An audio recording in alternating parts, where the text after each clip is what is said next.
without the homeowner's approval. They've already done that for 2019.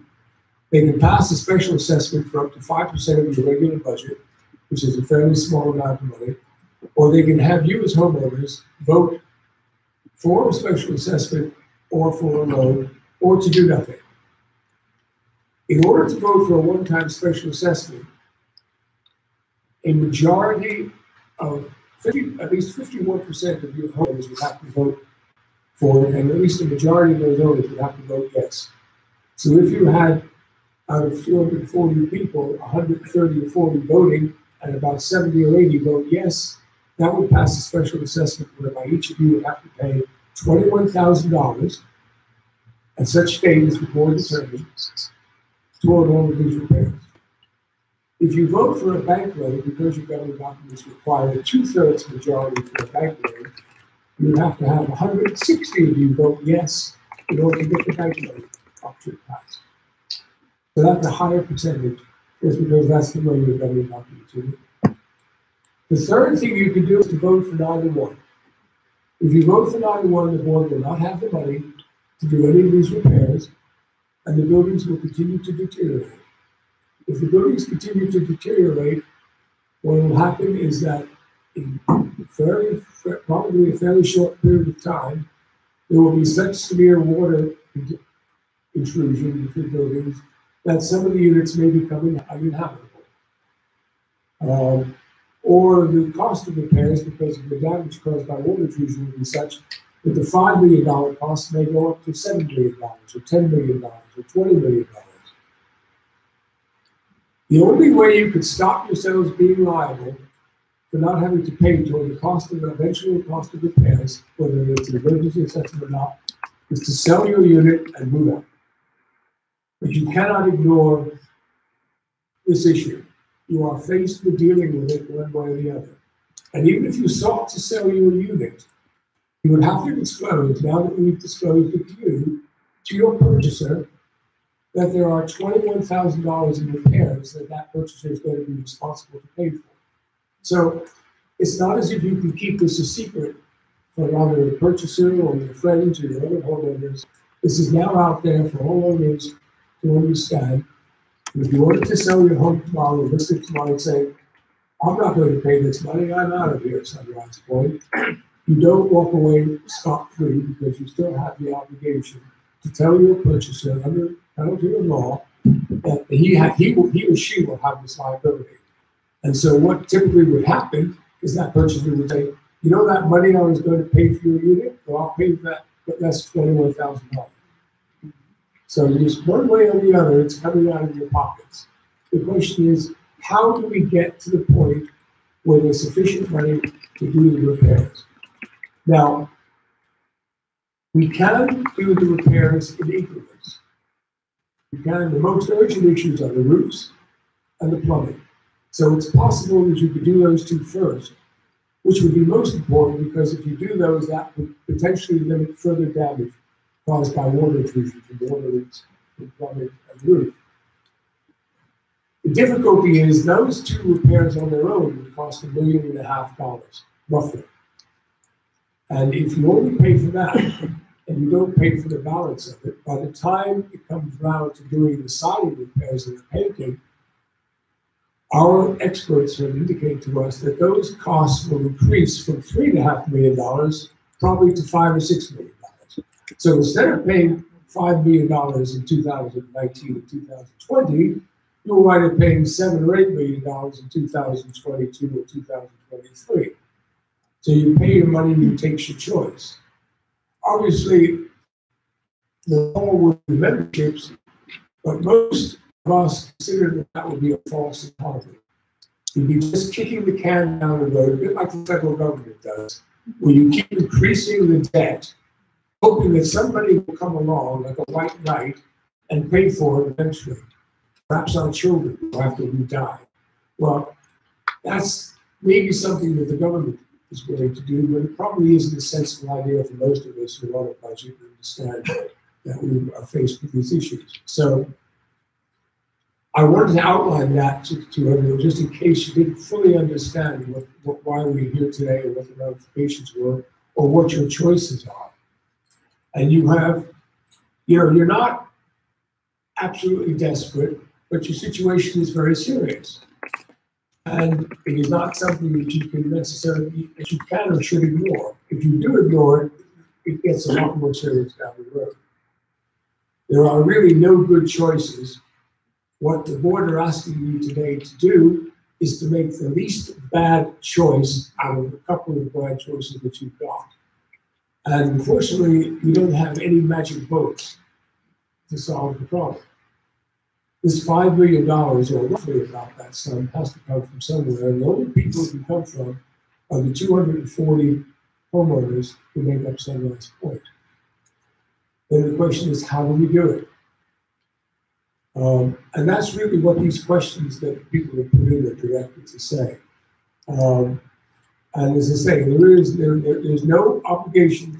We can't force you to vote for the loan. We can't force you to vote for the special assessment for $21,000. But if you don't, then the board's hands are tied.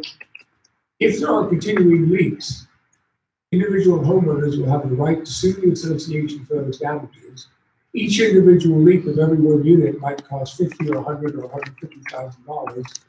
If you have 240 units and you have 20 or 30% of the units start to leak over the next 20 years, you will spend $3 or $4 or $5 million. But the insurance company won't pay for this in carrying out those repairs as emergency assessments. So you'll wind up paying the assessments anyway, but you won't fix the underlying problem.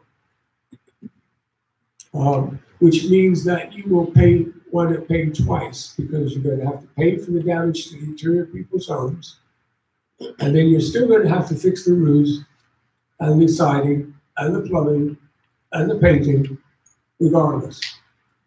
So we can't force you to do something, but in your own best interest, we can try to give you what we consider as the best advice we can, which is, we need to fix the problem. To fix the problems, we need to raise the money to pay for it.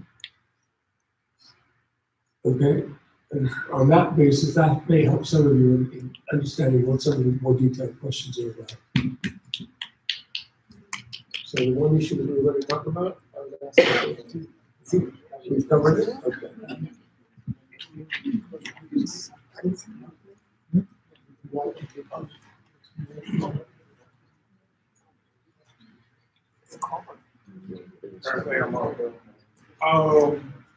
Can we hear me okay? No? I'm moving closer. How about that? So I'm Matthew Boomhauer. I'm the president of Southern Cross Property Consultants. We're a third-party construction management firm. So what that means is we're not contractors. We don't actually swing the hammers and do the work.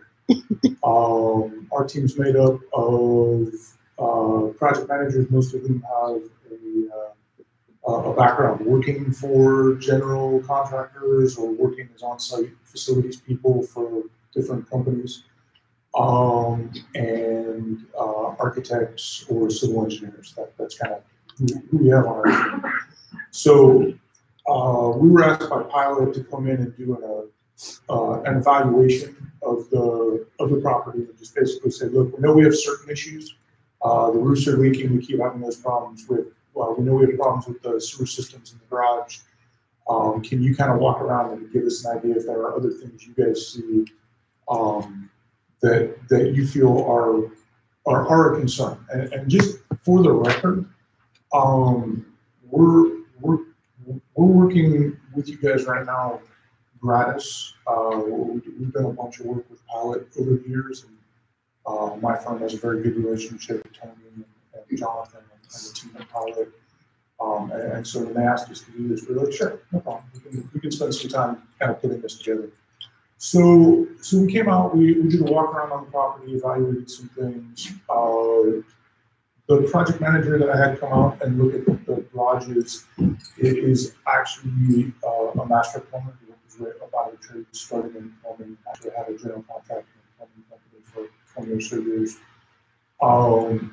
When he walked into the garage, he started laughing. And when he gave me the summary letter of what was wrong in the garage, he said it'd be easier to tell you what's not wrong. It would be a shorter conversation.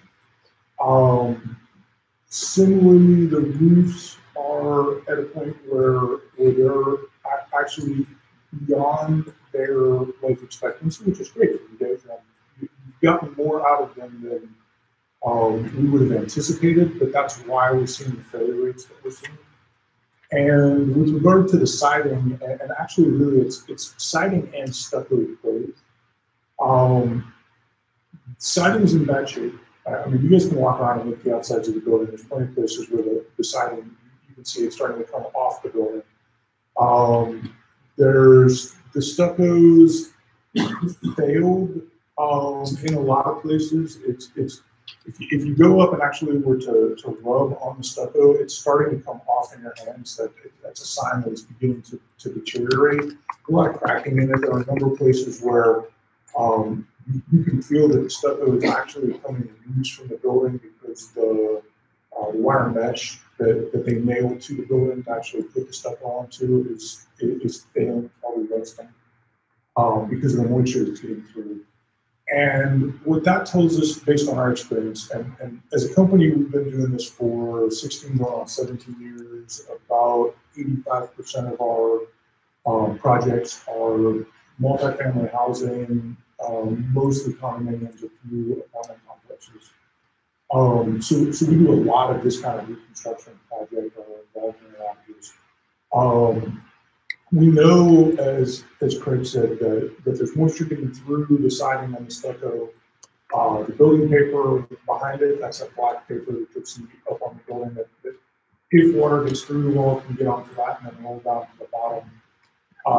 Where we were able to find it, in some places we were able to peel up the siding or kind of look in there.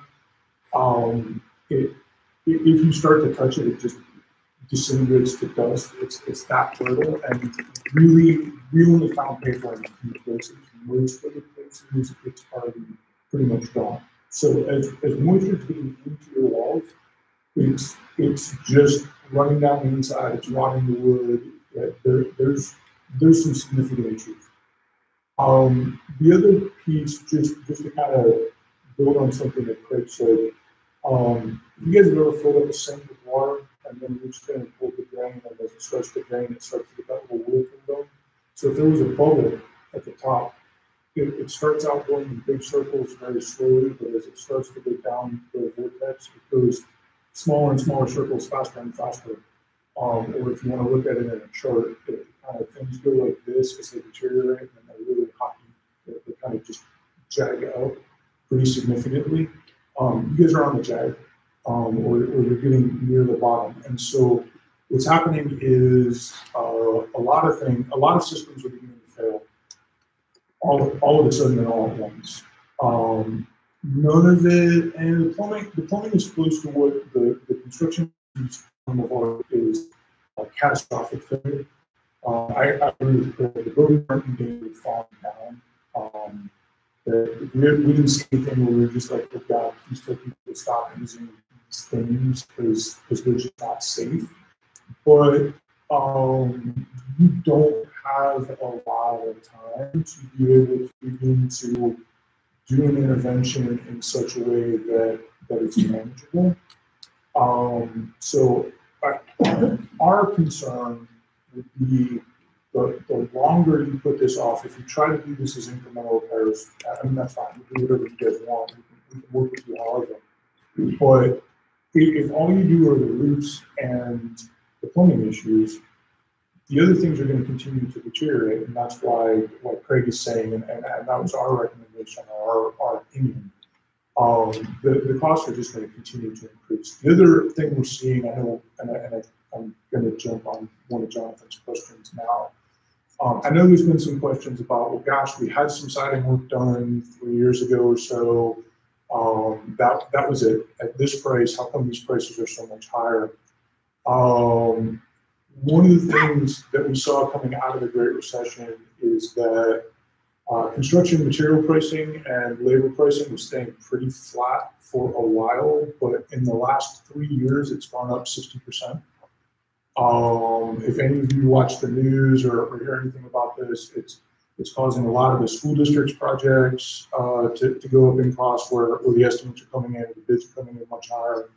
The Plaza de Panama project in Balboa Park came back in with about a 60% increase on their bids when they got it. So this is just kind of what's happening in the industry right now. That's one of the issues. The other issue is that, well, I don't disagree with the work that was done 3 years ago on the siding. I think what they did on the siding was fine. They didn't do a comprehensive repair. They fixed the absolute worst stuff, but they didn't do everything. And so what we were trying to do with this was to try to realistically put together a scenario and a scheme where you guys get to solve this problem once, and then obviously you're gonna have to maintain it over time, but we're not basically sitting there and putting a Band-Aid on something or trying to use duct tape to fix it to buy a little bit of time and then kick it down the road. So, and just kind of in summary, that's what I wanted to touch on. I'm going to touch on the reserve aspect a little bit. So my name is Foley Grab. I'm the owner of a reserve company, and I completed a reserve study this year. A reserve study is a comprehensive review of all of your components and the amount of money you have in the bank. So we put together a component list and what those components are that the association is responsible for, and what their useful life is, and what the general cost is in the industry to replace all of those items. Your association came out to be just over 2% funded. And what that means is that the amount of money in the bank and the amount of life left in your components should equal, 100%, 70 to 100%. You're at 2%. So that means that most of your components have no life left in them. And based on our analysis, we recommended that your dues be increased by $423 per home per month to meet the needs, right? Unrealistic, not something that you could just come up with, but based on the amount of components and the amount of money that's needed to manage those components, that's the calculation. It's just a strict calculation. The problem that I see that you're going to come up against with your bank loan is that you're putting what you need to have in the bank now, you're going to pay over 15 years, which means you're also not going to be putting money in towards the items that over the next 15 years have to be done and further on. So this will just continue to perpetuate itself. If you have the ability to do the special assessment and hit it now and get those items done now, then start funding your reserves on a reasonable level over the course of time, you would be in a much better position than where you're at the moment. Makes sense. Okay, so back to some of the questions which we received. This question asked, were additional bids sought out for the construction? I think Matthew has covered that, in that there are no firm hard bids being received at this stage. I explained that earlier. Would you like Matthew, would you like to expand on that, please? Sure. So what we did, again, we do this all the time. We've probably got 12 projects in our office that we're working on that are a similar kind of exterior reconstruction project with roofs and siding or stucco and those elements. And so we kind of put together what we thought based on the jobs we're seeing right now, what the values were and that type of thing. But the reason for that is, again, the board, we asked the board and management for direction. Well, okay, we can absolutely put together a complete scope of work, we can put together detailed construction drawings and go out and get hard bids. There's a cost for that. And, if you guys are willing to spend that, we'd be happy to do that and go through that process. But you have to be able to tell us, what is it that you want us to put into that scope of work and go out and get bids on and do. And the board, I think, rightly said, well, maybe that's not a good use of funds at this point until we have a chance to kind of educate the homeowners, figure out what's going on, what direction we think the membership wants to go with this. So this is, we'll call it a very, very educated guesstimate. Again, this is what we do for a living. We're very confident with what's here. Now, I know, because I know this was one of the questions that's going to come up later as well, because I know it came up and I said exactly the same thing. Yes, there's a 30% contingency in here. Why, good God, is there a 30% contingency if you guys are so smart and so good at this and you know what these things cost? Well, Two reasons. One, I asked, they declined. We've not had the ability to do any kind of destructive testing yet. We've done it in a very limited way where things were already kind of loose and we could look behind some things without further damaging the damage. But I just don't know what condition the exterior wood framing, for example, is in. And if we're going to have a lot of lumber that's going to need to be swapped out by a contractor before they can even put things on back of the property. As a for instance, that's one reason that's there. The other reason actually begins to go back to the point that Cody was making and that Jonathan mentioned earlier, in that we've kind of hit the absolute. These are the things that are going to kill you. If you want to think about this in medical terms, the stuff we're talking about right now is the really big ticket items that have the potential to really cause significant financial damage if they're not dealt with. There are a lot of other things out there that need attention and are going to continue to fail and are going to continue to have issues. And so part of the reason for having a contingency in there is as we go out in the hard business, hopefully the numbers will come in lower than where we're at right now. Hopefully we won't have a ton of things that we're finding that aren't anticipated in this. And so hopefully we'll actually have some funds available through the bank loan or the special assessment, however you guys choose to do this, where we're able to either put that into reserve so that can deal with other items that, as they're coming up over the next few years, or it'll allow us to take some of those items that have reached the end of their useful life and take those off as well. So it is squishier than I think I would like or that we would like, but there's actually a method to the madness. If I could just add to that, you're going to have one crack at a bank loan. You can raise special assessments as often as you like. You can have it every year if you want to. But if you take out a bank loan for $5.5 million, once we draw down the balance of that loan within 12 months or not some extended period of time, 24 months, that loan gets fixed. And that becomes the first charge on all of your assessments. And you cannot borrow further money. You can go back and try to renegotiate with the bank. But if they're not willing to lend anything, you can't further, then you're stuck. So I think Matthew's idea was to try to be as comprehensive as he could be with that $5.5 million figure, on the basis that if it's less, great. If it turns out to be $4 million when you finally get the bids in, or $4.5 million, that's all we need borrow.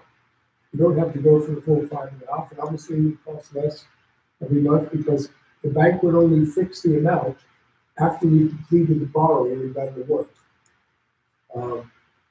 Now over a 12-month period, but hopefully over an extended period. But we didn't want to ask the bank for $4.5 million and then find it actually costs $5 million. Because if that happens, you're $500,000 short, and we don't have the money and we don't resources are necessarily guaranteed from any source to find it. So we were trying to err on the side of a more comprehensive figure, I think, rather than a less one. And you just keep your fingers crossed that you keep it within that $5.5 million. Obviously, that'll be the job of the contractors and all the rest of the construction management the best we can. But the work, even if you prove it, if we send out a ballot next week and you guys vote in the next month by the end of March to go ahead with the bank loan, it takes time to get bids. It takes time, and we get 3 or 4 bids from each on each issue, and the board would have to consider them, and we'd have to negotiate contracts with the contractors, and we'd have to time everything so that it was all done properly. We'd have to arrange with the scaffolding company to come in which order of building to be done first. That doesn't happen in 5 minutes. It takes several months to get together. So as each month goes by, potential for costs, potential for further damage increases. So, and of course, if we don't get the membership to vote quickly, approving it, then we've got further time as well. So that's today's price. Next week, the price by the summer, the price by the fall might be something different. Which is why we're trying to keep, a realistic figure. And it can't be done down to the penny. It's down at this stage. Right. A question that we received: will we need to hire anyone outside of the HOA to help manage the loan with the bank in the construction? On the construction side, that is done by Southern Cross, Matthew and his team. What happens, and I'm dealing with construction loans right now, and I've dealt with a number of them in the past, is that goes out to bid. Let's assume it's just one specific item. Goes out to bid. The bidders get the specifications. They do a pre-bid walk with Matthew. They provide their proposals based upon a specific set of circumstances. Apples to apples. Matthew gets those. He brings them to the board, and the board selects a contractor. Contractor starts.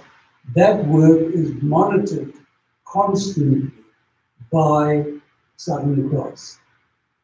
Progress payments are only made once Southern Cross is satisfied that that particular section of the work that they've been asked to make a progress payment on has been completed, fully completed.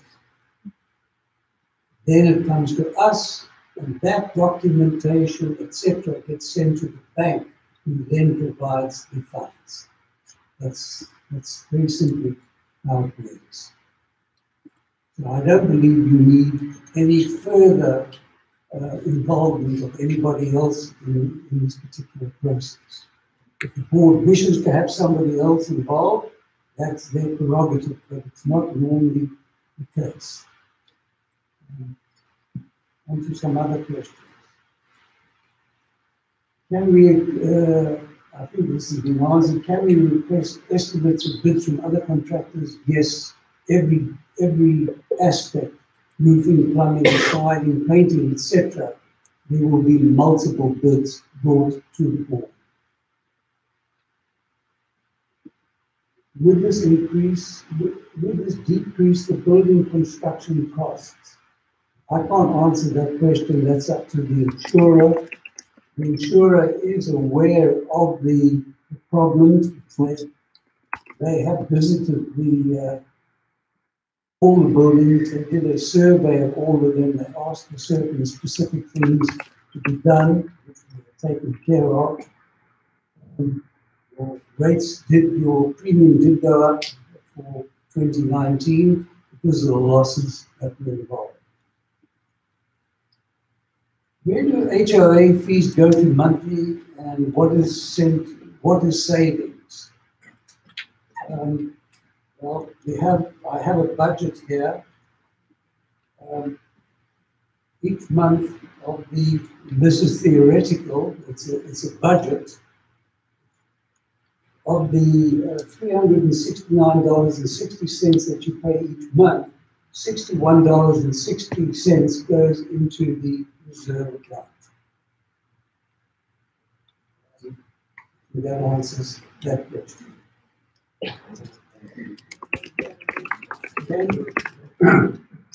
Somebody asked, can a portion of the funds from the HOA be allocated to cover the 195 potential monthly loan repayments?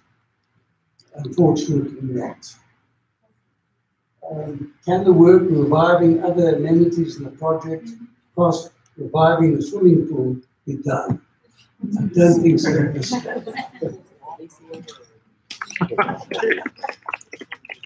It's worth asking. Answer the question. There was a question about why is there a blanket contingency of 30%? Matthew has answered that question. Etc. Once again, another question about contingencies,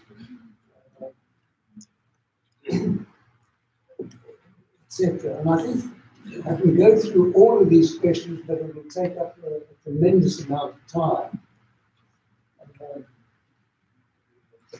And I think we should now go to the audience to ask questions. So those of you got, there's a green card question, if you could take one over there and let's start.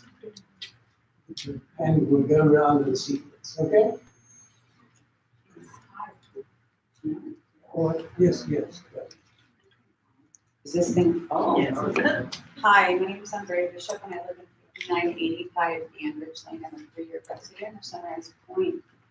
I have a pretty basic question. I'm very interested in this reserve study. Is this the first or second reserve study that's been requested on behalf of the HOA from the HOA pilot? So to answer your question, this is the first year that I've completed a reserve study.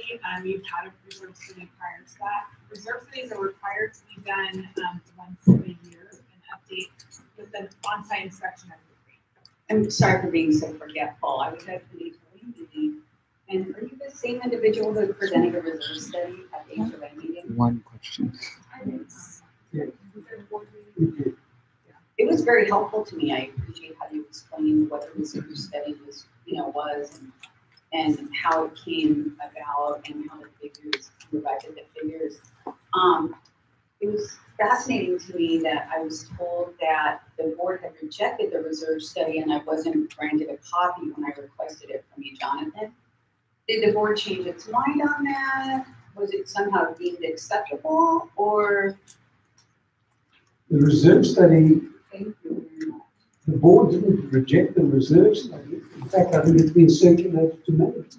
When I asked you for a copy of it, you were kind enough to tell me that they had rejected it, and that was the reason that you gave me for not providing me with a copy at the time it was presented.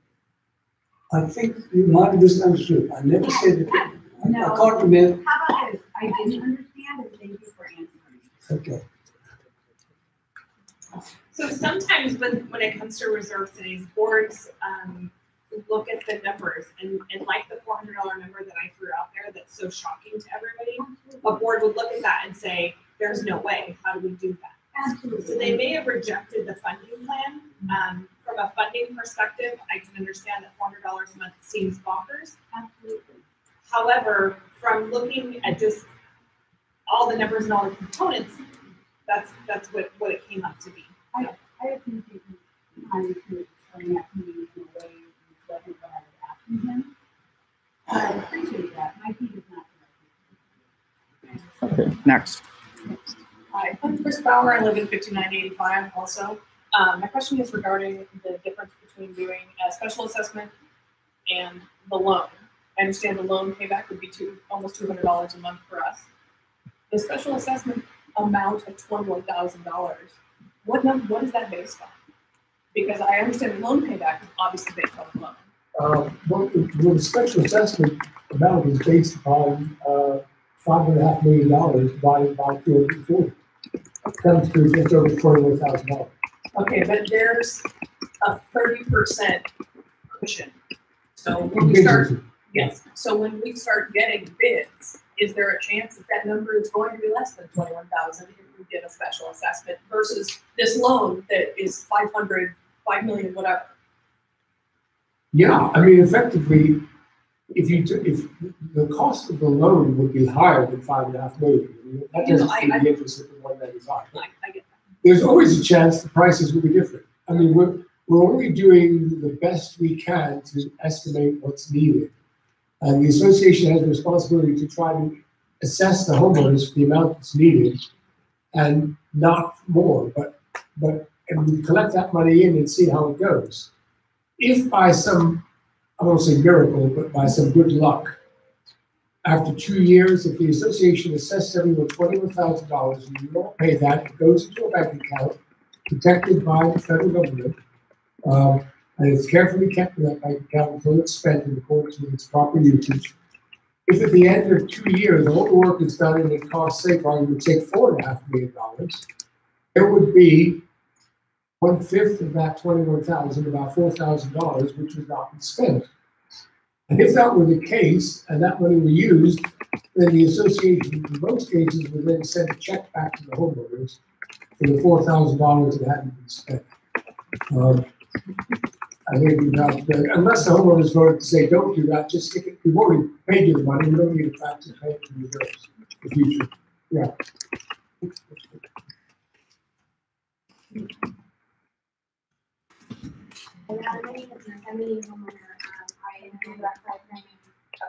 I'm over at 5990. I guess I'm first kind of surprised that this wasn't addressed on my questionnaire because it seems like this is something that is ongoing and it's a little bit disappointing. It's also disheartening too because a lot of people who are in this complex are on a fixed income and they don't have $200. They don't have that extra money. And so I would think that we would try to find, even if it's not preferred to have that $1,500,000, whatever it is. It's what some people can do, and I would think that we want to try to get bids to, even if it might be a little bit more in that aspect, just so that we can try to make sure we give them the best chance. My biggest thing I want to know is, I haven't heard anything from the loan officer on this. She hasn't expressed any risks that are involved in it, and I think that we should have details regarding that. And I'm kind of curious too why the loan proposal wasn't sent out to the homeowner so that we can review it and really have an understanding of what we're getting ourselves into.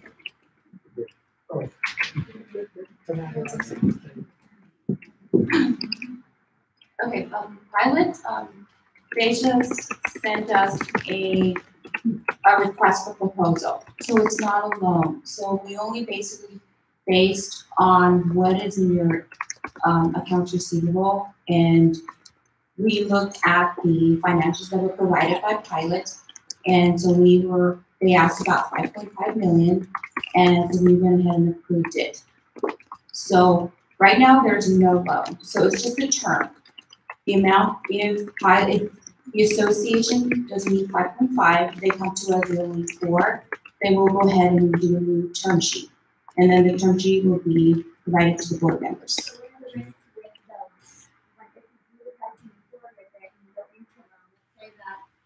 I don't know, 20% of people become delinquent. What happens to everybody else? Do we have to take that on?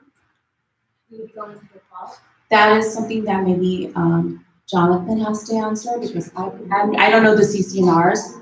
I can't answer that question. Okay, actually, that was my question. It's like, Yeah, and this is a question which has come up. Many associations in California, in fact, across the country, borrow money from time to time if they need to, and they're in situations like yours. Or just because they've got a capital project that they want to invest in. And there are a number of banks, not a huge number. It's not like you can walk into Bank of America or Chase Manhattan for an association to borrow money. Typically, they deal with a number of smaller banks that specialize in homeowner association loans. And these loans have become very popular over the last 15, 20, 25 years. And the reason banks like to lend money to homeowners associations, these type of banks, is because they are a sure bet as far as the bank is concerned. What they're in a sense doing is they're borrowing the money, they're lending the money to the association, but they're taking the security of the association's assets, which are primarily their assessments payable by all the homeowners in the association. You've got 240 homeowners at Sunrise Point. So the bank effectively know that when they lend money to the association, the 240 homeowners who are homeowners there are the ones ultimately responsible to pay that loan back. But these loans, I have never known, and I've been doing this for 25 years or more, I've never known of a single association that has ever defaulted on a home loan of this nature. And the reason, what? Yeah, if a homeowner defaults, the association is responsible to pay it regardless. but that's us. Well, it's exactly it works exactly the same with any other liability the association has. If, for instance, the association is responsible for paying for the landscape, and the homeowner doesn't pay, then the money that homeowner would have paid, say they filed for bankruptcy, is then shared by the other homeowners. Okay. So you are each co-insurers of the other. So in other words, we are going to be responsible. Do they re-amortize the loan? Because you could go in a foreclosure and take 6 months to a year living there, paying nothing. Or we even have to obviously absorb with the other couple people that decide to go into foreclosure and pay. And then we're going to re-amortize the loan. And then we're going to go from 200 a month to 240, 250. they probably won't need to re-amortize the loan because out of 240 homeowners, and we're in a better property market than we were 5 or 6 or 7 years ago. Most people will hopefully have some equity in their properties. The chances of somebody going into foreclosure are substantially reduced now. It's a practical matter in my view. And when you've got, and the situation with borrowing from a bank loan is exactly the same as every other liability the association has. The association has all sorts of responsibilities to maintain the landscaping, to maintain the buildings, to provide services, to clean the area up, to provide water and electricity to common areas. If any one homeowner doesn't pay his share, all of the other homeowners have to take up the slack regardless, whatever the liability is. Yeah. So it would work exactly the same with a bank loan. If the association borrows the money, the association becomes the primary borrower, but the association can only pay that money back from the money received from all 204 buildings.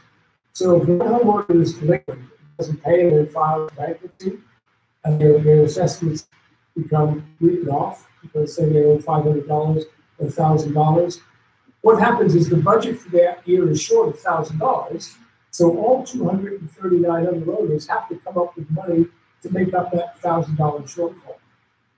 And that's exactly the way it works with everything in a homeowners association. There are 30 to 45,000 homeowners associations in California, and we all work exactly the same way. Yeah. So that is a risk that you take when you buy into one of these, that you effectively eventually covering the costs that your neighbors don't pay. But it works the same even with the federal government and the state government. If somebody doesn't pay their taxes or disappears, then where does the tax money come from? The taxes next year are paid for by everybody else. Yeah, but we just need to make absolutely sure everybody's aware of this because, you know, we're all taking great risks, tying ourselves to a bunch of strangers. I don't know these people. They don't know me.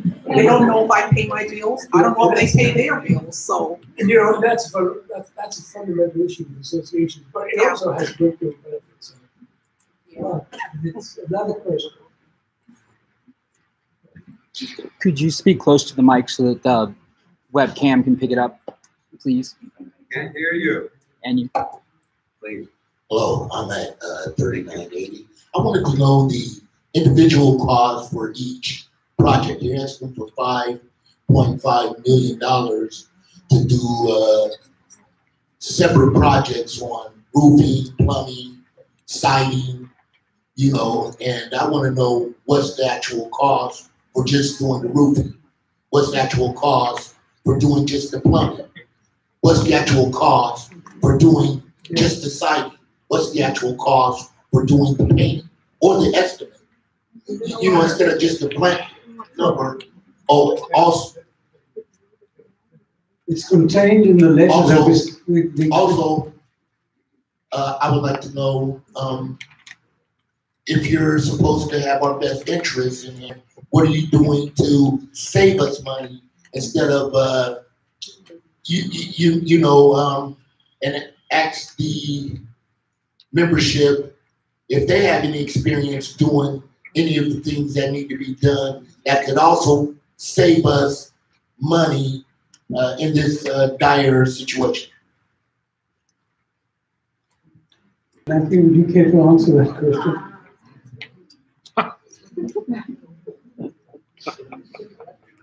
It wasn't, so the questions you've asked is contained in the letter of January the 17th, which we sent out to every homeowner. And these are purely estimates. As Matthew has said before, and I've said, there are no fixed bids at this stage. Next question, please. I want to know, what's the recourse of having people pay these assessments if they fail to? I mean, foreclose. I mean, will they, was there recourse? How can you force them to pay? That question has already been answered. No, it hasn't. Extensively by. It hasn't been answered. I have the same question. Okay, the recourse, every association it typically has the same recourse. If you owe money for assessments, they're both a personal liability of the homeowner. You take that on as a matter of California law. And there are also potential lien upon your individual home. So if somebody doesn't pay their assessments, assuming that the association passes, approves the bank loan, you also have to approve the increase in assessments at least 15 years, nearly $200 a month. If somebody doesn't pay them, and they go into default, they delinquent for more than 15 or 30 days, the association sends out notice saying they have 30 days to pay on their property to be lien. If they then don't pay within that 30 days, the association starts taking steps to lien the property to secure that loan. And if somebody then doesn't pay thereafter, once the figure has reached $1,800 or delinquent for 12 months, the association can start non-judicial foreclosure and proceed to sell the house in foreclosure, just like the bank or your lender would do. The association also has the option to go to court to get a judgment against that individual homeowner to forfeit debt against that homeowner, that homeowner's assets, which are collected in the same way as if you don't pay your car payments, you don't pay something else. And associations have to do that assiduously. In fact, the bank requires that they do it. As part of the loan, the bank requires that the association take active steps to make sure that every homeowner pays the amount they should pay every month. And if you don't, under the bank loan documents, you can be penalized if the association doesn't. So they would do that anyway as a matter of approves, but they would do it under the loan requirements as well. If the unit is sold, is the payment actually automatically pays then? If the unit is sold to the next party, does that come out of the sale price or anything? What if the unit is sold? If somebody has a lien on their property and the unit is sold, then yes, they will have to pay off that. Okay. Plus interest, plus attorney's fees, plus late charges, etc. So in most cases, the association will get all the money back. I want to ask Colleen, were you recommending the loan over the assessment, one-time assessment? My recommendation would be that you go with the special assessment over the loan, because the loan, you're taking $5.5 million, you're adding $2 million in interest on top of it, and you're pushing out even further the amount of time that you need to be replenishing your reserves to take care of the items as they fail. So my recommendation would be that you would go with the special assessment. Okay, then you also said that if we paid the assessment one lump, and it come out that we didn't need that much money, we would guarantee to get that back, part of it back? No. The question was, if they didn't spend the whole $5.5 million. Yeah, you already paid $21,000 up front. Yeah. You get a check And back. after 2 years of work done, and they didn't need all the money, then that balance would go back to the. That's guaranteed, it comes back. Well, the board, yes, I mean, the board would have a duty to send that money back, unless the member could prove, have another vote approving it to be used for reserve. They wouldn't need it. They've already said that.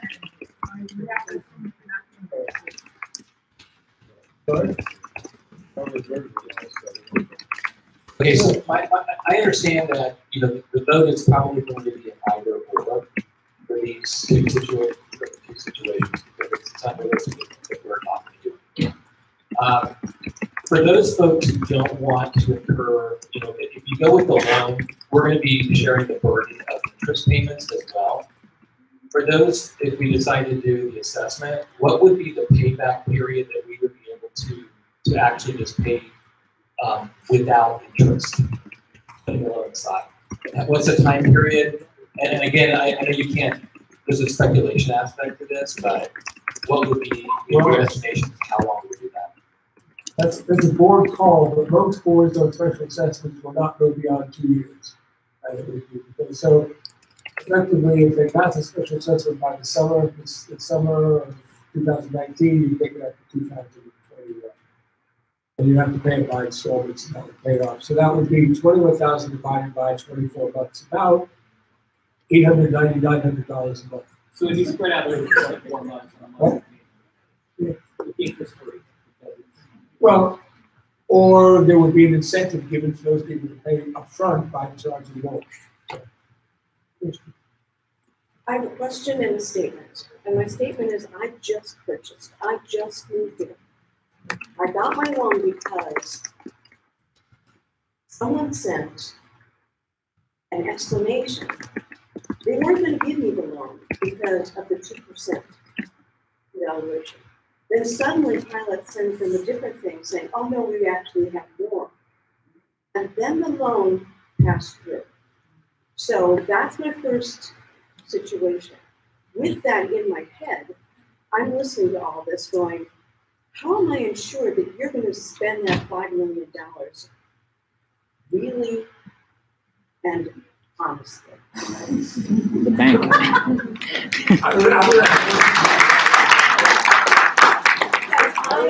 I don't really want you to talk just for a second. So I just want to say, as a new homeowner, I am completely disappointed with the management so far. And how can I have faith in what will happen in the future? I'm so sorry, but that's. All I can suggest is that you can't shoot the messenger for providing this bad news. Where is the guy? Nothing the management company. Where's the guy I can shoot? That's what I'm on the board of directors for the last You and 20 I, years. we got a clock. The last board. And Okay. they were incumbents for decades. Okay. Some of them. Okay. Thank you. I am in a very, very similar situation, and I'm not satisfied with your answer before. My question was like, why are there no reserves? And you just said, well, because previous boards, for whatever reason, I don't want whatever reason. I want like Noam Chomsky said, follow the money. Follow the money and find out who committed fraud and took a lot of money and didn't do anything and sue them until that it doesn't come out of our pocket. Yeah, I wish I could help you there, but you know, I can't. Previous boards and its non-common HOAs didn't do what I think they should have done, which was act prudently in connection with requiring reserves. Because there are two schools of thoughts with homeowners associations, just like there are two schools of thoughts with running a government. One is to keep the taxes as low as possible. In other words, keep your assessments as low as possible, even though it runs up the debt, and it all comes home to roost years down the road.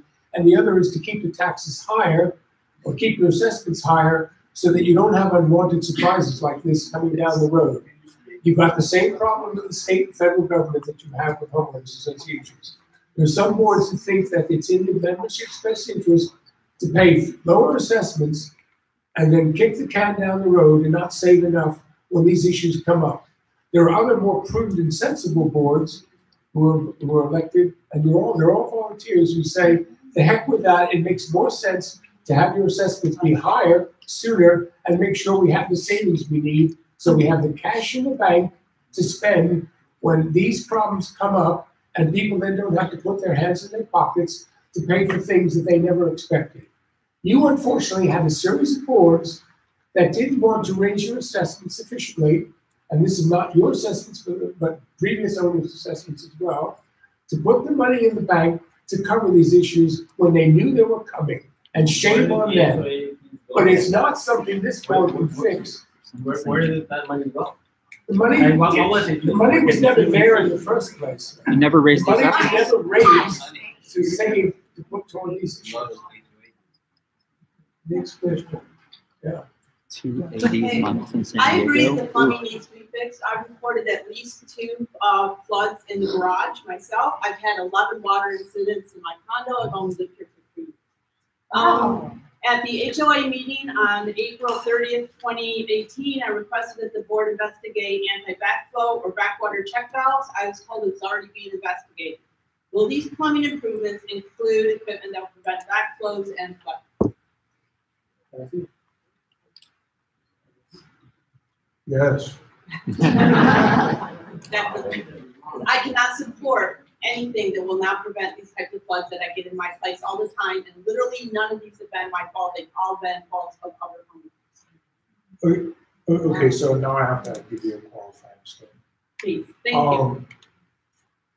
The goal, a lot of it's going to boil down, in the interest of full disclosure, I'm licensed as both an architect and an attorney, so I'm putting my attorney hat on. A lot of it is going to boil down to what the homeowners decide. All we can do as your consultant is try to put together the most comprehensive scope of work based on the dollars that you as the membership give to us to work with. I absolutely respect my colleague to my left in saying she preferences special assessment over loan, I don't care. I just need you all to come to me and say, hi, we have X number of dollars, please tell us what we can get fixed with those dollars and what's the best way to do it. That's my area of expertise.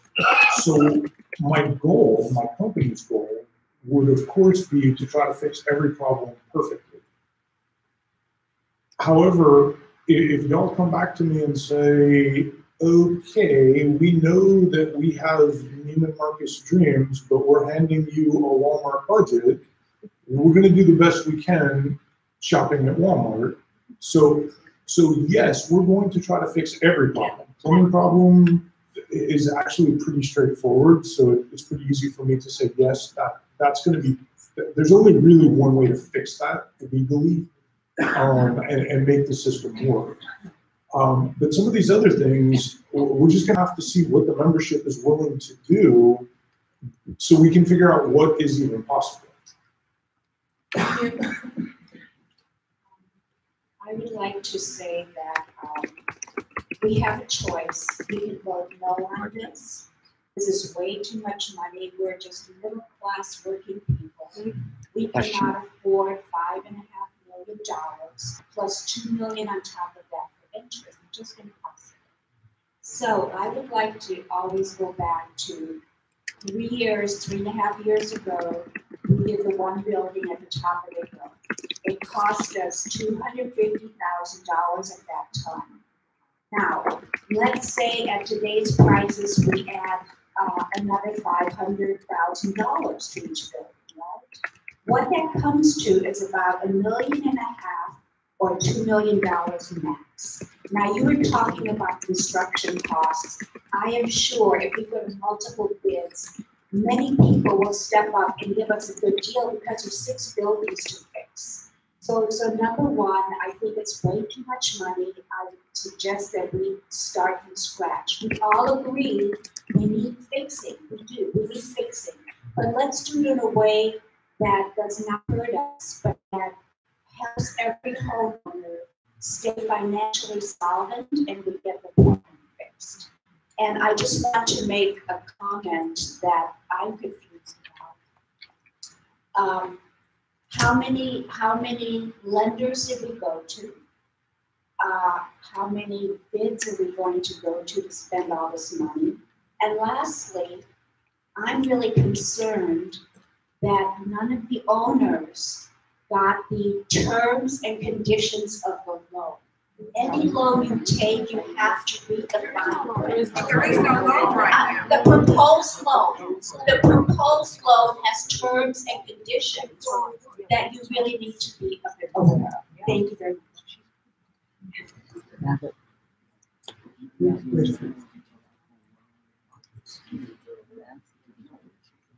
John? I do.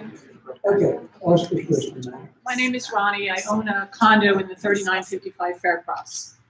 And I wanted to know if we get assessed, do all the buildings, are they all in this bad condition? Or like she says, is one building worse than the other? And maybe we can do it, one building at a time kind of thing, and not take out a loan and get assessed for each building. And when we're assessed, no matter what the amount is, I've lived in condos where they give you a certain discount if you pay it all at once up front. So I think we would appreciate a discount if we are willing to pay the whole amount up front, whatever we end up being assessed for. And I just want to know, if all the buildings have to be done at once, That's a good question. So, unfortunately, yes, they do. I mean, we can absolutely phase the project if what the membership decides, if what the board decides is we're going to give you a certain amount of money each year, do one building a year over the next 6 years. Sure, we can do that. My firm's working with an association right now that is literally giving us $5,000 a month to have a contractor rebuild all their exterior stairs and walkways that are all out of wood. We're doing very small chunks at a time because that's what they're capable of doing. But professionally, if you sat there and said, Matthew, pick the worst of the 6 buildings it's like picking your favorite kids. I mean, I don't know, pick one. So, I mean, unfortunately, I can't just sit there and say, oh yeah, no, building number one, absolutely the worst, gotta do that. These other ones we could baby along for a little bit. We've just gotten to a point where everything is pretty equally bad. I want to say something too. You have to also consider the economy of scale, because if you're going to do one building at a time versus doing 6 buildings at a time, you have a contractor out there who's having supplies delivered, who's having manpower put on the site, who has to have maybe lifts and scaffolding and all these things put out there. If they do that all at once, you're going to save money versus having to do it over the course of time. And would you rather have a $21,000 special assessment now, or say, well, we need $5,000 this month, and 6 months from now we need another $5,000 from you, and then another? It's trying to give you the worst case scenario up front and say, this is what we think that we're going to need, and going through the process versus having to keep coming back. Besides which, the cost every time that the board has to send out another special assessment, all those documents and all those papers and all those meetings and all that all costs money to the association. That's just being wasted if it's not done at once. And if we have to pay for 21,000, we have to pay $900 a month per unit for the 21,000, the total. If you over 2 years, something like that. I'm thinking you very much. And how long are the repairs going to take? Are they going to take 2 years? Right, not much of us, not many of us, I'm sure. My name is Brad. I live at 5985 Denver. Thank you all of y'all here, by the way. Probably good work that you're doing. None of this is y'all's fault. Our people, we've been putting off this for years now. This building is 33 years old. The cost is very low, 200 something a month, covering water bills and everything else. We've been living half the hog, barely paying anything. That money, nobody's ever paid any money. They've been paying just enough money to survive. Will the HOA go up in addition to the assessment every year? So basically, we want to spend as little as possible here. Little money as possible. But what they're saying is if we don't pay now, the cost will multiply. You'll have wood rot up in the attic. You'll have wood rot everywhere. Have to replace the entire structure. It'll be uninhabitable. We have to condemn the whole building. Yeah, everybody gets that, but some people are saying we can't afford it. We can't force people into foreclosure. Right. So that's not going to help the situation. Right. My question really is, where does the money go that we put into savings? Does it have interest-bearing account? Or is it zero? Well, there may be a small amount of it. I mean, it used to be when you had money in reserves with interest 15, 20 years ago, you got 6, 7% on it. Now interest rates are so low. Even bank loans, if you can get 1% interest on savings, you're doing well if you roll it over. But so yeah, whatever. But the idea is the money will probably be spent as quickly as it comes in. There won't be a lot of money because what happens is the bank pays out as the contractors do the work. The money is drawn down as the contractors do the work. So if the contractor does $250,000 worth of work, the association draws that money down from the bank pays it, pays the contractor. It really won't go into savings as such, only for a very short period of time. My question is, where does the money go? Is it currently the funds that go into the reserve account each month are carrying interest. The interest rates are extremely low. I know money market pays about 2% right now, so I don't know what You also might want to consider that if you do the special assessment option, it puts the onus within the owner's decision making. You could have 2 years to pay $900 a month, or you could go to your bank and get a loan based on your credit and your information and choose those terms yourself and adjust the amount based on what you personally can do versus the decision being made on a global scale. Next question is. Hi, my name is Mike. I have a condo at 5995 acres. So the $5 or $5.5 million that you're proposing, you said, well, if it's more than enough, then we don't have to spend the money. How about if it's not enough? If you don't have any hard estimates, so it could as well be $6 million. It could be $6.5 million possibly to do the work that you're saying. But as Matthew said, when he looks under the siding, if there's some damage there, maybe $7 million. So we don't know right now, and that would bring the cost up immediately. And over the course of 15 years, if we do take that option, the HOA continually goes up. So now we're not paying $500 a month or $600 a month, we're paying $800 a month for the HOA and assessment or the loan. If one of us wants to go and sell a property during those 15 years, who's going to buy a property with $800 or $700 HOA fee for the services that are available in that building? That's why I wanted to know if the HOA is going up. It does not seem to be a very plausible situation. My recommendation would be your second option that you put in the letter would be to go to the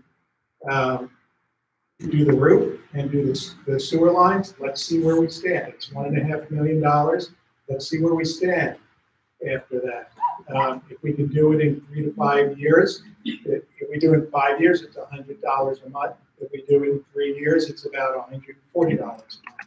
So I think that's a lot more palatable to people here, affordable possibly. If they're going to go for anything, that would be the choice I would recommend, and then we see where we are. And in the meantime, if there's any damage to the siding, if it's really bad, you have to do patchwork, and you have to do it. I mean, just keep it going. I think it's very reasonable and kind of a middle ground. And just keep on spraying for termites for the siding. In the meantime, keep having sprayed for termites so that maybe we can maintain some of the siding. That's certainly an option, but remember, when you're raising assessments, whenever you're getting money to pay for these things, it's your call. It's the membership's call. You pay your money, you take your choice. So either kind of try to fix it all now and save yourself possibly paying a lot more down the road, or you can pay it over time. But if you were to be specially assessed for a bank loan for $21,000, and you decided, well, I don't want to pay assessments of $800 or of an additional $195 a month, I'll go to my bank or I'll go to my credit union and borrow that $21,000 at such term as I want and pay it all off now. When you then go to sell your unit, the person who's buying it won't have assessments to pay of an additional $195 a month. They'll only have the assessments to pay of the amount that you would have paid if that hadn't come into play. Not everybody go to the bank, it's in terms of. I understand that. But what I'm saying is, you have the option of not selling the unit with higher assessments by paying off that money using other resources that you might be able to get. In the end, though, it's $21,000. In the end, we can't magically make that number go away. Or plus interest. To go back to the question I'm qualified to answer. We're reasonably confident that the 525 covers what we're talking about doing with part of this, even though we haven't done the disruptive testing. But and Jonathan kind of laid out the steps earlier as to how the process would work as far as putting together scope of work, going out for bids. But part of putting together the scope of work would actually, at that point, because we would know what we're going to be doing, we would actually do some pretty robust disruptive testing so that we're not going to be surprised after the contract has been let, start taking the siding off, what the condition is underneath, or actually have already either opened up some of the siding or put scopes inside to really try to make sure we understand what we're getting into. So we have the ability to kind of hard stop at that 5.5 million without having it go beyond that. But by the way, my letter says $5,060,000. I don't know where the $5.5 million.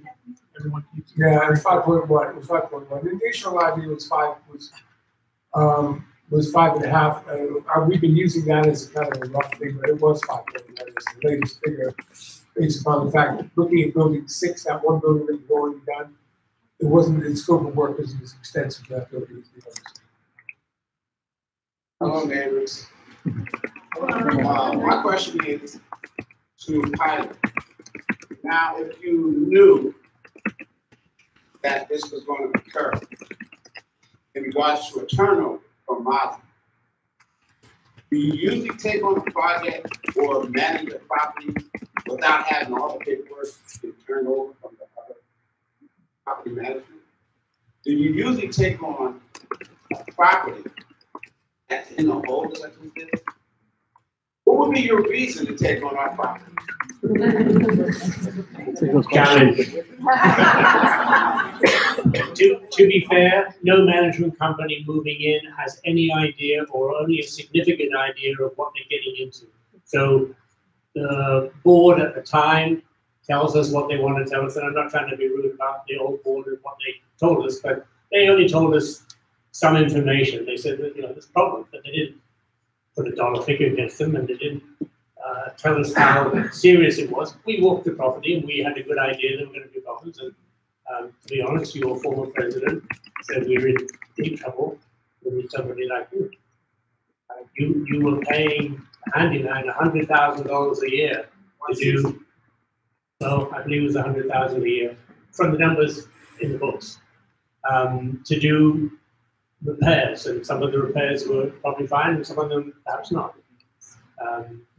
Our way of doing business is slightly different, and this is why we brought this proposal to you, because we think this is what the association should be doing. And I'm sorry that we weren't involved earlier. We would perhaps have been able to do the same thing 5 years ago, but that's how it is. My question is, are you normally take on this type of project? Hopefully not. Okay. When this occurs, if it ever happens again, not with us, I'm sure it's not going to happen twice. I know it's quite twice. But what I would like to say is, what are you going to do to actually find Mozzie and then get those paperwork for us? You work for us in that. So what are you going to do to go get that paperwork from Mozzie? I'm going to tell you what Mr. Mozzie told us. He told us the records will be shredded the day we collected the boxes from him, which was the records he was giving us. So that's conspiracy. And that's well, okay. Conspiracy goes more way to court than actually on the crime. I'm just saying to you what he said to us. I don't think that we're the right people to do the work you're suggesting be done.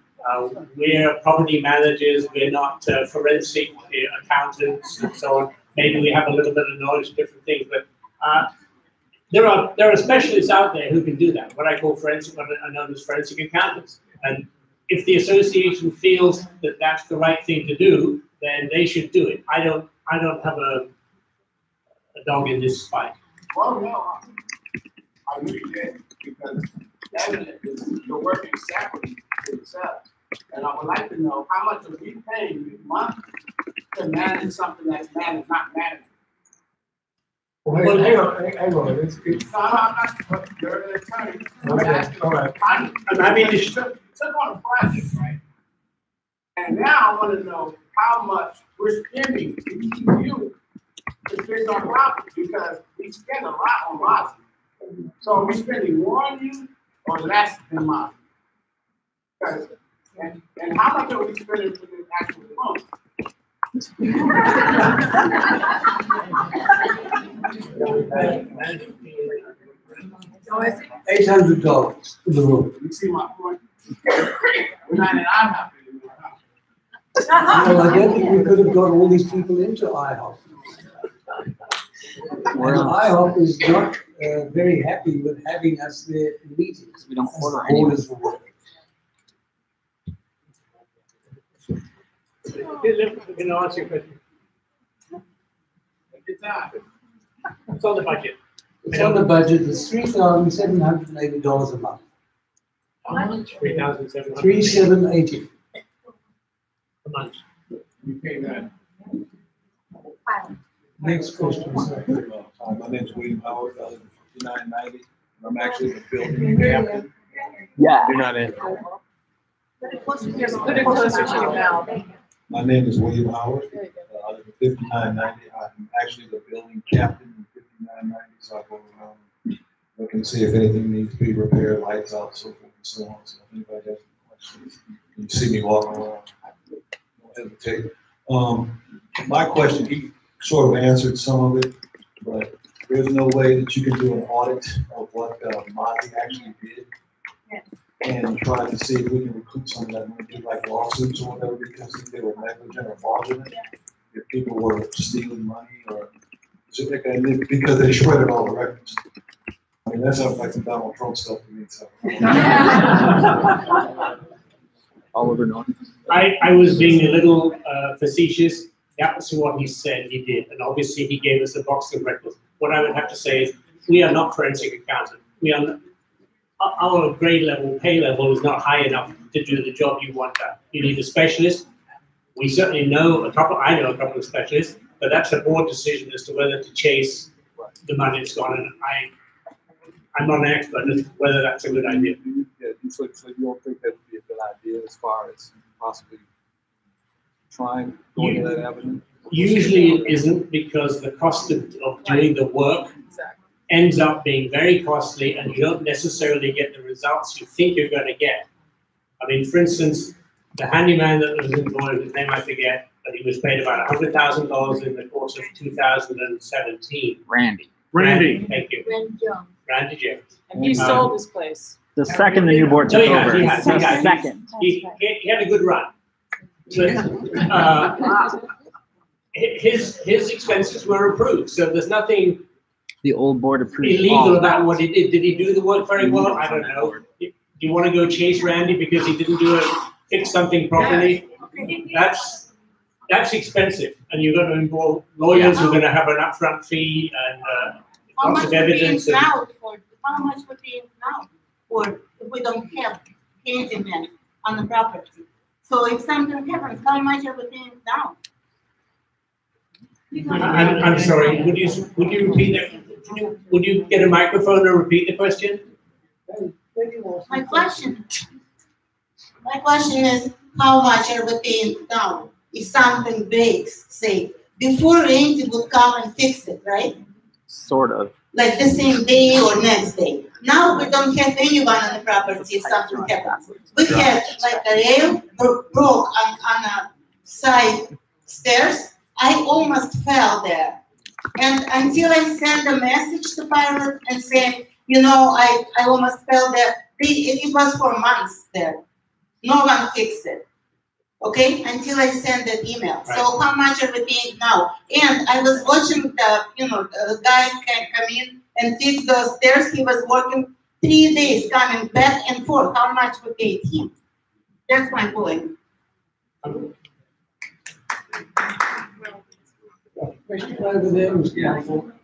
First, just to clarify a bit, I know the former HOA is being held responsible for everything that's happened prior to Pilot management. But let's keep in mind that HOA was following the lead of a management company, Zaneski and Bossy both. So, and all of us who lived here followed along. It may not be very good to feel that I was part of that problem in Boss's financial crisis indirectly, but that's what happened. Representative who spoke about special assessment, we mentioned that it could be possibly 2 years. Is there, and you mentioned that the board could possibly change that to a longer period than 2 years? Is that so? Yeah, not really. I mean, it's already stretching to go to 2 years. I mean, although there's no specific legal provision, what the code generally calls for is a special assessment to be paid, excuse me, in the year it's assessed, the fiscal year, January to December. So most special assessments are payable within 12 months or less. It's not uncommon for associations to go up to 2 years, but it's not very frequent. I've never seen one longer than that. I wouldn't recommend the board proceed on that line, because the law is different every year as to what the association can specially assess, and if you make those installments longer than a year, you're creating potential confusion. I don't understand. And it has to be paid. So, of course, as we said, every owner, if they want to stretch it out, has the option to pay it off using money that they get from another source. If you went to, the bank, or you put it on a credit card or something and pay it over a longer period of time, that would be up to you. But I still have, it's kind of you're saying one thing, but I think a short while ago, the representative sitting next to the fellow in the blue shirt said that it could be 2 years. Now you're saying it's not. I'm sorry, I misunderstand. I think there might be some confusion because I did not say that you can do it longer than 2 years. What I'm saying is if you go to your own bank, you could make your own terms. So you can go and stretch it out for as long as you wish with your bank, but you still have to pay the money up front. It's not 24 months. Yeah. Oh. Because that's how we came up with it. If everybody took 2 years to pay their dues, then the builders or the contractors that you are engaging would have to wait for their last penny till the 24th month. I don't think many of them would. So if there's a number of people who can pay up front, they'll get a discount perhaps, but that we still need to be able to have enough funds to pay the contractors when the money's due. I get you. And that's part of the. If it was a loan versus, it was like two different things. It depends if it's a loan. Changed to half the amount and perhaps another special assessment within a year or two. I'm sure you can tell that. What you're asking for with this 5.5 million loan isn't receiving a positive response, but we all agree work needs to be done. But what's presented has to be a possible, acceptable, possible choice for the majority of the owners, or you're not going to get the yes vote that you seek. Understood. I mean, it's your decision how you pay the money or when you pay the money. Ultimately, that's why we're presenting all these facts to you so you can make the call. And they are really tough decisions to make. Certainly the board can send out for a ballot to say, let's have a special assessment for $2.5 million, 5 and 5.1. And that would be $10,000 a unit payable over 2 years. And then toward the end of 2020 and 2021, we could send out a ballot for another special assessment for $2.5 million, another $10,000 a unit, and you could vote on that if you want to do it that way. It would mean the association would not know ahead of time. The board would not be able to make decisions to be assured that it had that money coming in. So they'd have to tailor the repairs they did to the money that they knew would be available, because they'd have no guarantee that the homeowners 2 years from now would vote for that second assessment. And so then the question would be, do we fix half the buildings completely, or do we fix all of the buildings partly? It would be another tough call that the board would have to make, and probably they wouldn't be able to come to a decision that would make that would actually save you really any money at the end of the day. It might cost extra money. I'm sorry, I'm confused again because I thought it was presented just minutes ago that it's not building by building, or if it was going to be all the plumbing. Exactly. You said building by building. I'm just saying that would be a decision they'd have to make as to whether, in fact, if they didn't have sufficient funds to do them all. If there is a possible arrangement that would not be 5.5 million, but people would be able to afford. I understand there's a need for all the now, but an all or nothing situation probably is not going to get you the response you want.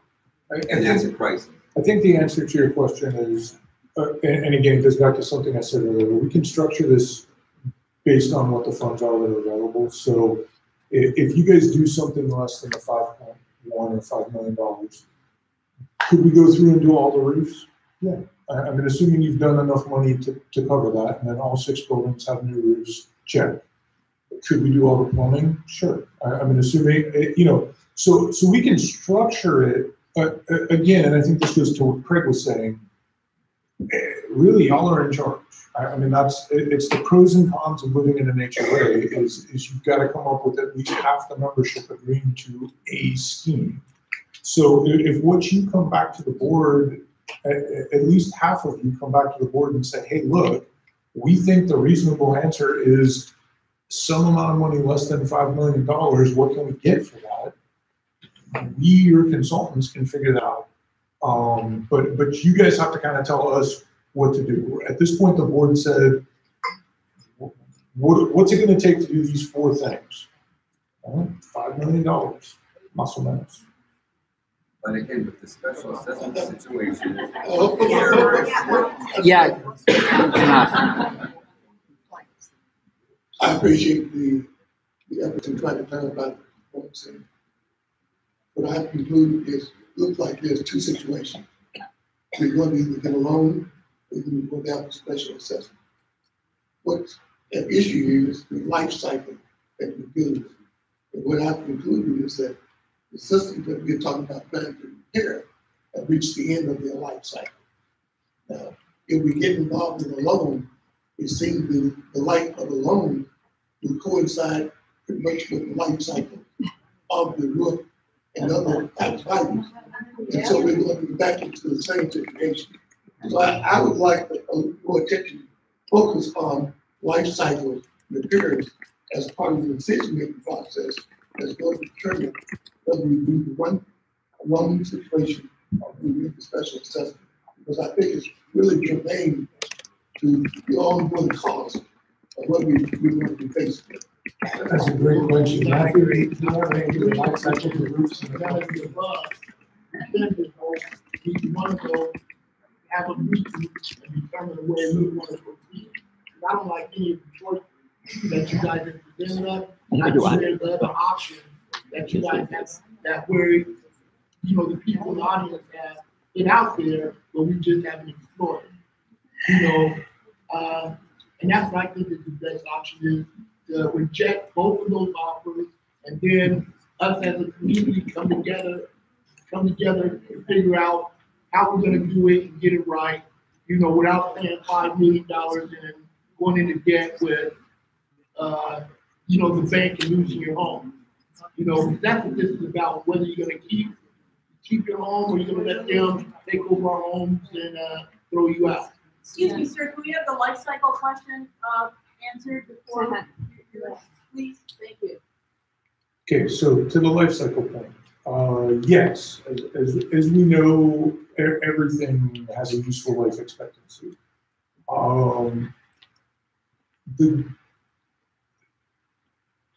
The way this is going to work to a point is, for example, the roofing systems we're looking at, shingles will probably have a 20 to 30 year useful life expectancy. The low slope roof, the flat roof, typically the manufacturers are going to tell you they have a 20-year life expectancy on them. If you maintain them pretty regularly, you cheat that out to 25 to 30 years without a lot of effort. So let's just kind of take that as a for instance. The other thing to keep in mind, and this has to go back to why your dues have gone up and what's happening as far as funding the reserves. So every dollar that set aside the $5 million, the dollars that are coming in on the monthly part break down into operating, insurance, and then reserves. And Jonathan would have to tell you exactly what the percentages are of those.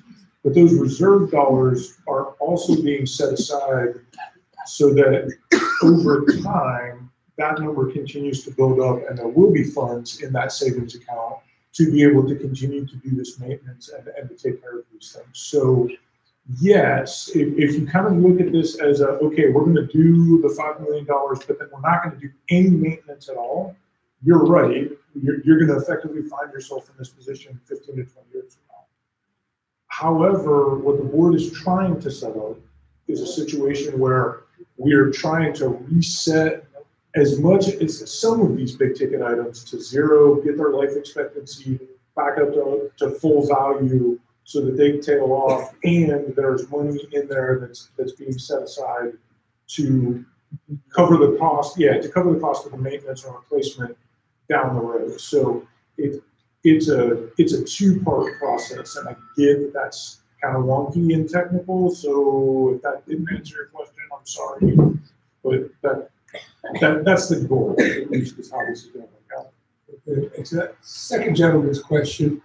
If you guys can come together without us and come up with a way of finding $5 million, I'll sit in on that meeting and I'll be with you every way. And the only way I can think of doing it, apart from the special assessment, I've been doing this for 25 years, special assessment or a bank loan is if we can get the Powerball lottery ticket going, and somehow or other, we combine and put in a joint ticket, and we get winnings in the next year of $5 billion on the Powerball.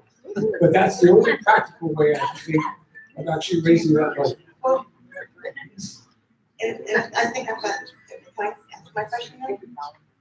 I submitted this question in writing. I'm an owner at 3980 and 3955 Faircross. And it seems like we're being offered a kind of a false choice. Our choice is we can do a bank loan or we can do an assessment, $5.5 million. Or the other choice is we can do a smaller amount and then wait and watch building on them. I think what I'd really like to see. $800 for 2 hours? Brother, what's going on? $800? Yes. For 2 hours? That is the rate the Fox Center charge. Let a minute. One question over here, you want to pay the assessment, you want to get your own loan, you want to pay the assessment. Does that absolve you of the already future loans that the association might agree to? Well, it means you paid off your share of that loan. So you're out of it, so if there's another $200 a month that other people want to pay, you can agree to it. You don't have to. Can we get the mic, please? I mean, for me personally, it's easier for me to get, I think there are repairs need to be done. It's easier for me just to get a loan. You know, because that's equity now, right? You mean the association will get a loan? For me personally, I just want to be done with the whole thing. You know, I don't want to have to worry about the future. It's supposed to give you the 21,000. Well, why would we pay 21,000 up front? Don't we get a discount for paying cash up front rather than? You would pay a lot more monthly. What's that? You would pay Yeah, I think in order for it to be fair, to make sense, and we do this with associations, if the 21,000 was payable over 2 years, there would have to be an interest element on that.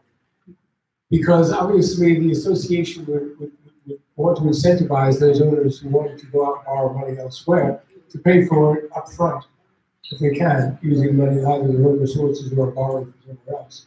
And if you pay it over that short period of time, it's a board call. They could have it just at a flat rate, but my probably suggestion to them to make it fair for everybody and to encourage people to pay sooner rather than later so the contractors can get the work done sooner rather than later.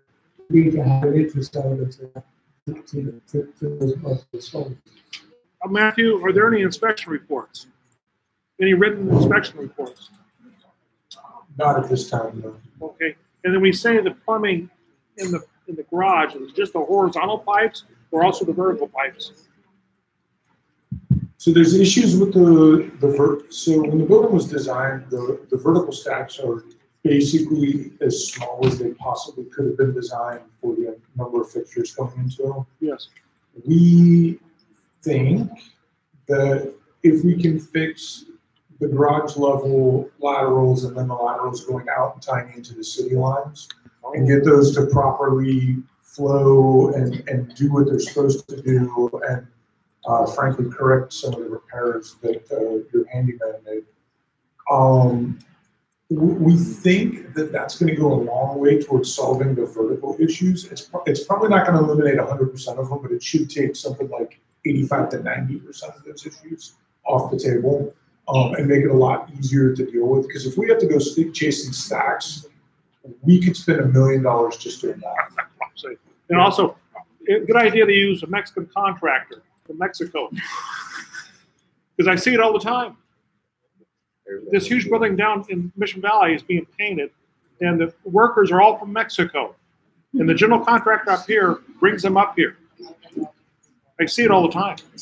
I don't think the bank will approve people unless they're like. The association would only be using licensed California license. Thank you. No. Quick question. Quick. I've been living in Sunrise since 1991, longtime residents of Sunrise, and it was beautiful when I moved in. Hi, Berto. Hey, hi. How you doing? We collect what, $1 million a year? Is that correct? How much? How do we spend that? I mean, is it on water? Is it on Is it on what, landscape? Is it on what? I mean, what Insurance. $1 million a year, so how do we spend it? Floods. Ma'am, it's in the budget that has been distributed to you. For example, you spend $200,000 on water alone. 800, okay. And again, one last, Mozzie. So Mozzie, did they misappropriate funds? Are we gonna sue them? And you said if we go after them, they'll shred the materials. I have attorneys that I can get, that we can sue them if that's what happens. So Yeah. why are we not suing Mozzie? Because it sounds like they misappropriated funds. We don't have the money.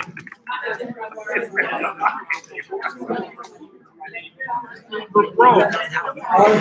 Folks, we need to close this meeting now because of the time.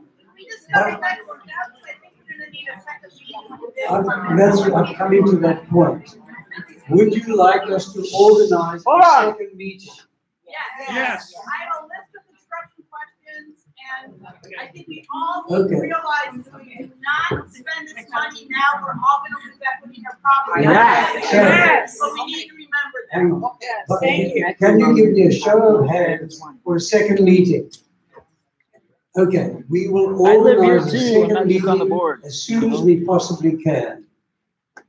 Thank you very much for attending, and more than likely the meeting will be here.